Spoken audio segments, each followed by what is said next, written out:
Hello, we are talking about a subject now that we call take the power back. And it can be at home, it can be at work, it can be with customers, bosses, friends, children, husbands. But what happens, you see, is we are what they call stimulus response being. So a stimulus, i.e. might be some pepper on your meal when you make a chew as a response, or you go like that to your eye and you might blink, or I'm blinking. So that's the stimulus and this is response. So the way we are built, whoever built us, whether you believe it was evolution, God, or your mum and dad, I don't really mind. But what happens is above the age of 3, the difference between a human and an animal is the ability to choose a response. If one looks at an animal that's attacked, they'll attack back because they haven't got the gap in their brain to think about the response. So, you may have been going to a wedding and you've been out and you've tried on frock after frock after frock, or suit after suit after a suit. And you know what? You can't shop anymore. You've had it. So you put this beautiful dress on, and when your wife or your husband is just thinking, thank goodness they've chosen something. And then you, at the wedding, when someone comes, oh, you look gorgeous. Some people's response will be, do you know what, it's just something I threw on because I can't take a compliment. Others will go, oh, thank you so much. Now, where are you? Where are you? Because I'm not you, obviously, but some people have what we call a blame mentality. Because it's a very difficult concept that you choose to be angry, or you choose to be frustrated, or you choose to be upset, or you choose to be annoyed. No, I don't. My customers made me annoyed. My managers made me upset. My children have let me down. That's why I'm annoyed. No. Let me tell you, you are wrong.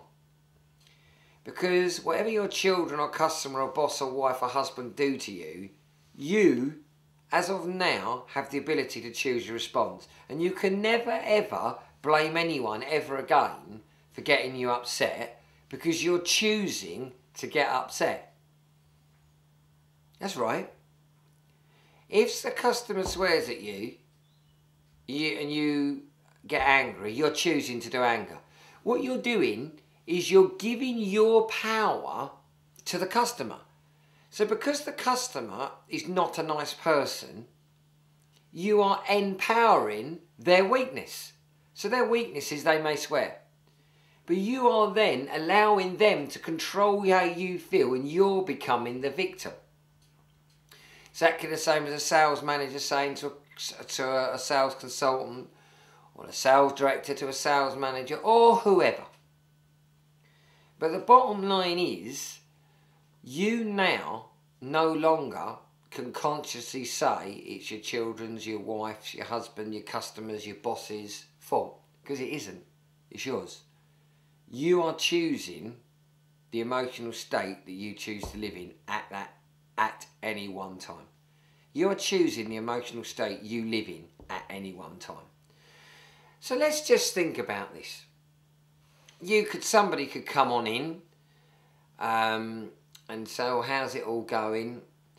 Now, if someone takes responsibility for their actions, and there isn't the footfall, they could maybe say something like, we haven't got the footfall at the moment.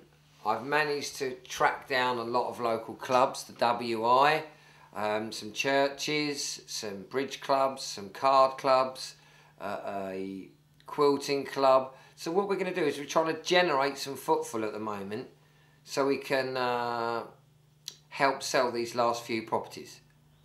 Or you can have another person, again, that's got a blame mentality. No footfall, I can't sell anything. What do you expect me to do? That's it. No one comes in, I can't sell anything, can I? That's what I'm paid to do. So where are you? Because yes, it may have a commercial difference in your job, but bigger than that for me, it's in your heart. Because when you go home and you blame your work, your boss, your location, your unit, your customers, you are disempowering yourself. Because you then become the victim and you're not in control. Then the minute you're not in control, it's very, very dangerous signs, because you could easily get upset or depressed or worried or anxiety.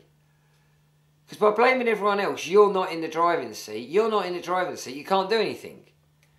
And me in my field, as a peak performance coach, I have seen a lot of people get quite depressed and take things further when they blame others and give their power away, because they're no longer in control of their life.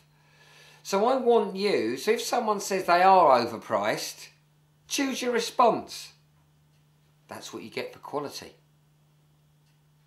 If they can say, oh, this location's dreadful, you're on a busy road. How fantastic. The buses are going to be stopping outside every 10 minutes. Brilliant, eh? And you can't hear anything once you shut the door. No time to call customers back. How wonderful that I've got customers to call back. I can hopefully get some of those in tomorrow. Where are you in reframing the situation and remembering you choose a response that serves you? So let's just recap. Point one is we're stimulus response beings. Whatever happens, you can choose your response. You must never blame anyone for feeling upset, frustrated, angry, happy or sad. You choose that emotion. You choose to do that emotion at that moment. If you empower other people's weaknesses, either let customers control how you feel, you're giving your power to those people, which is quite a dangerous game. Then, the next thing I'd like to say is reframe. As I went through about the location, about the prices, look for the response that's going to serve you. Because if you don't sell any more property, fine, but you'll go home a lot happier. I hope this has helped clarify what we call take the power back and basically be in control of your day on a day-to-day basis. Now we're going to have some questions that you can fill out on the chapter and we can see how you